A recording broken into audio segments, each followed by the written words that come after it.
Hey guys, welcome back to my channel.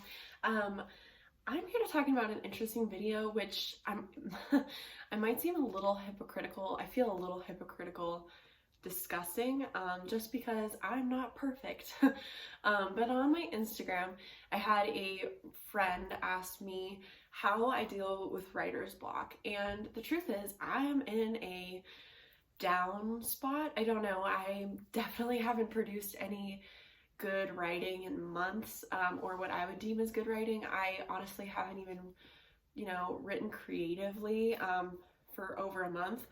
I've just been super absorbed in school, and honestly, I feel like school totally kills the vibe.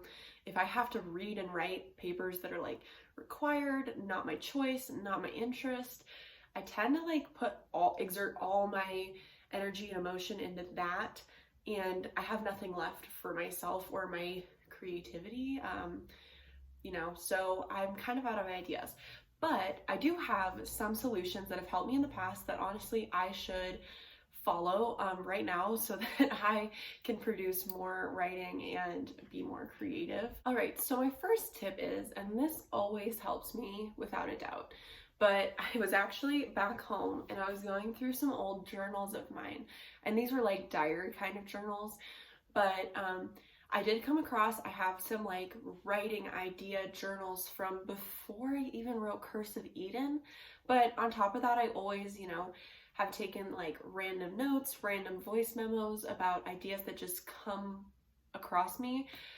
So I have lots of like background ideas kind of, and I've always found that even if I don't follow along with the idea I specifically came up with, by listening through that idea, I usually come up with another idea, and then it's like it flows after that. So for me, it's kind of definitely like going through my old ideas, and I always will come up or find or go along with those kind of older ideas, and I find them very interesting, but they also get me thinking because that's already something that did interest me.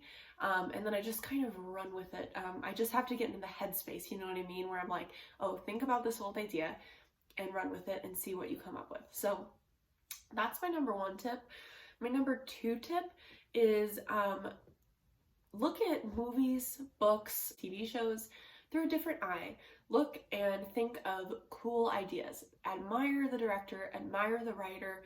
What did they do here that you liked? What makes it pop? What makes the characters feel whole? What's cool about the setting? What's cool about the genre? Like, what makes it special?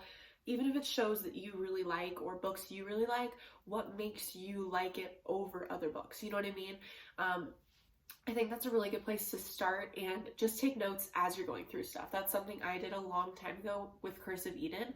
I started watching a bunch of like fantasy fiction kind of shows, or read, books, like young adult fantasy fiction books, and I was like, okay, what did I like about them? Like I think about Harry Potter, for example. Why did everyone love Harry Potter? Well, because she fully developed a world and characters and ancestors and timelines, and she had completely just developed an entire universe of wizards. She made sure to explain the world. So something, I can't remember, I think it was in, if you look at all the books I recommend for aspiring writers, there was one at the Nighttime Novelist, and I believe it talked about this, but it talks about, there's a chapter on developing the world, because you don't want just a setting, or if you do have a setting, you want to make sure that, like, if your setting is just 2020 today, you want to make sure that you are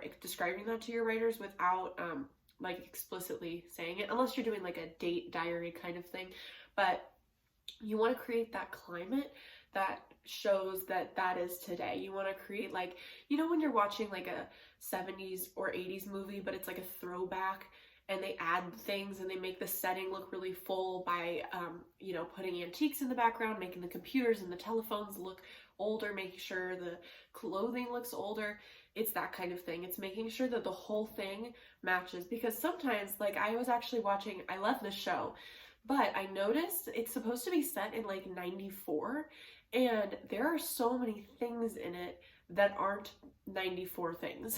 So like the modern vehicles, I'm like, that wasn't around in 94. Or the hairstyles, I'm like, that wasn't a 94 thing. And then like even in some cases they'd have people wearing outfits like from the 70s, because I think in TV shows a lot this is actually really common, because ever since Stranger Things took off, I think there's a huge pull for like younger people wanting to watch movies that feel like they're from the 80s and 70s, because that's kind of like a hyped up thing.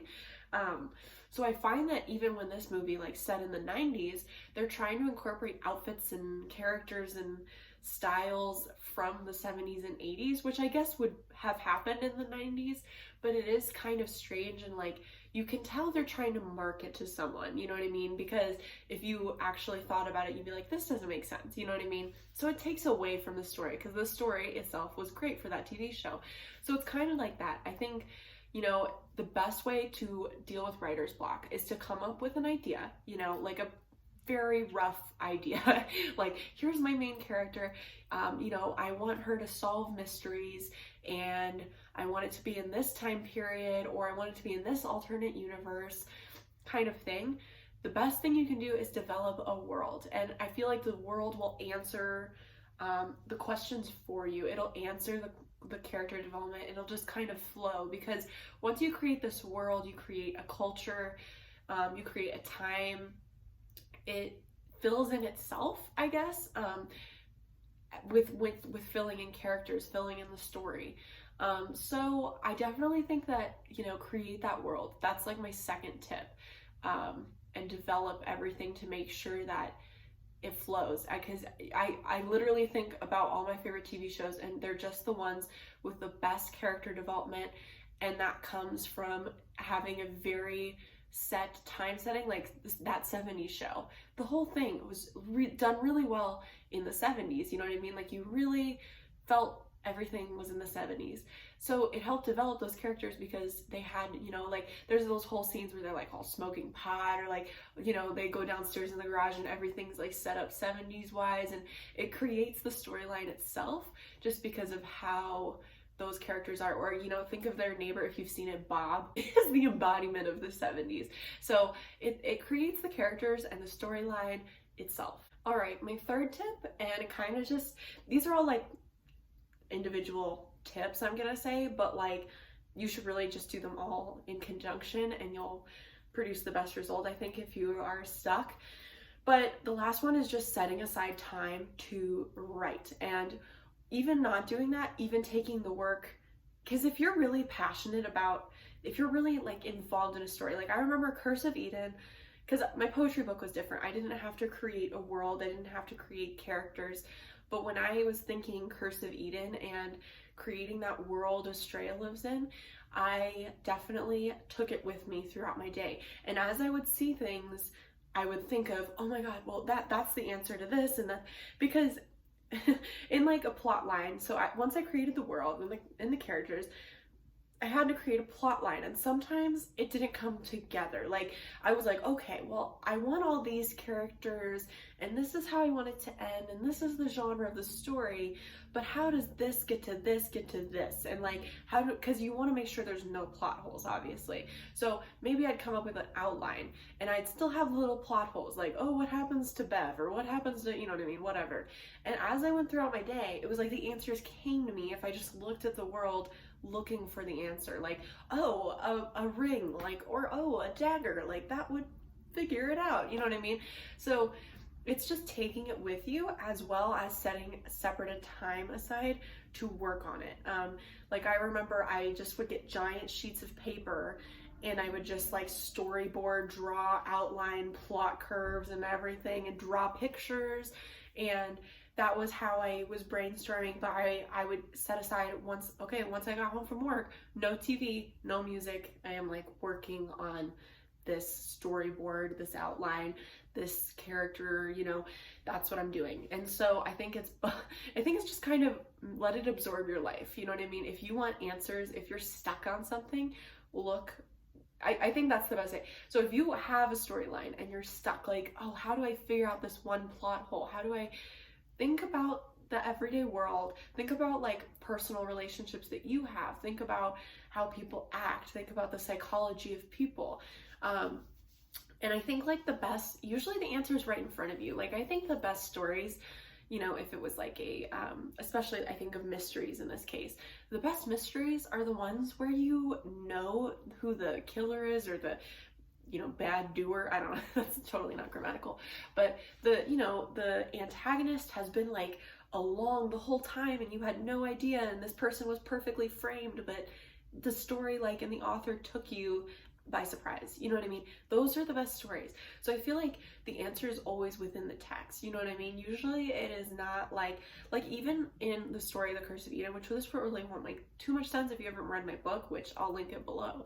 But, you know, there's this evil woman, Faye, and so I just created Faye, but and she plays on Estrella's insecurities throughout the book. But when I had one of my proofreaders read it, she actually told me, she's like, oh my God, you're kidding. I thought the whole time that Faye was a projection of future Estrella. And I was like, whoa, like I didn't even see that. But like, that's another thing where it's like the answer's right there. Like, okay, what insecurities does this character have? Put that in the evil person. You know what I mean? Like put that in the antagonist. Like the answer is usually within the story, within the characters or the setting that you've created. So just look within if you're stuck on like little bitty details of your story.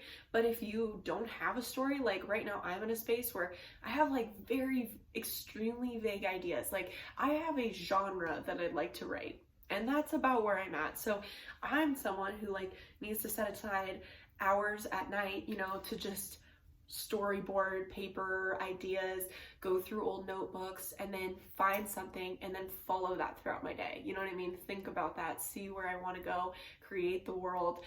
So there's two different kinds of stuck. I think there's like itty bitty detail stuck, and then there's, oh my God, what will I write next stuck. This is an interesting tip too. If you have any kids in your life, kids are the most creative, imaginative beings, like people ever, in my opinion. I was a nanny at the time I wrote Curse of Eden, which was especially applicable because it was a young adult novel.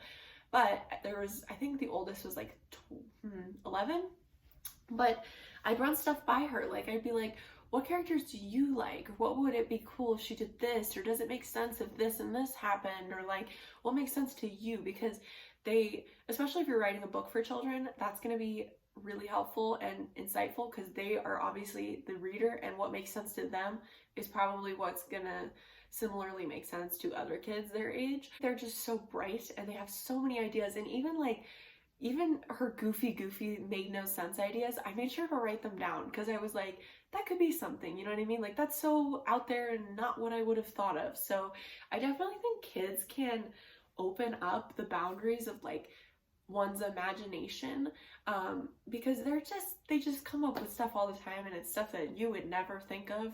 So that is always pretty eye-opening, as well as just asking others kind of like, what would happen? Like, okay, I have this sociopath who likes to act and he wants to live in Hollywood. You can ask questions like, so I have this character who's evil and I have this character who's good, and the evil one wants to be the other one, so I don't know how that should turn out. Like, what are some possible outcomes you could think of that I haven't thought of? Like, other people's opinions sometimes just also sparks things with you that you wouldn't have thought of. So I think like, you know, if you're really, really stuck, a fourth tip, I guess, would be just ask other people, especially kids, especially whatever demographic you're writing towards or trying to get the attention of.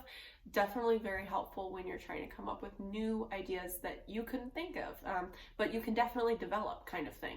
So don't use other people, like don't have them write the story for you, but definitely like you could take something and you could run with it, or you could take that and then you could adjust it to make it your own, and then you could run with it, you know what I mean? But it may open a new door for you that you've never thought of.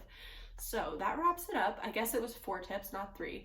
But I hope this helps. It's always helped me. I can't even imagine what I would be capable of if I practiced all 4 of these every day of my life. Thank you guys for listening. I hope you like this. I know I lack writing content on here, but I'm going to try to make at least 1 or 2 writing videos a week. I've definitely been neglecting not only my writing in my personal life, but writing videos and my writing Instagram account. So hoping to get back on that now that the semester's ending, and hopefully things will lighten up for me. So thank you guys so much. I hope you enjoyed this video, and I'll see you next time. Bye guys.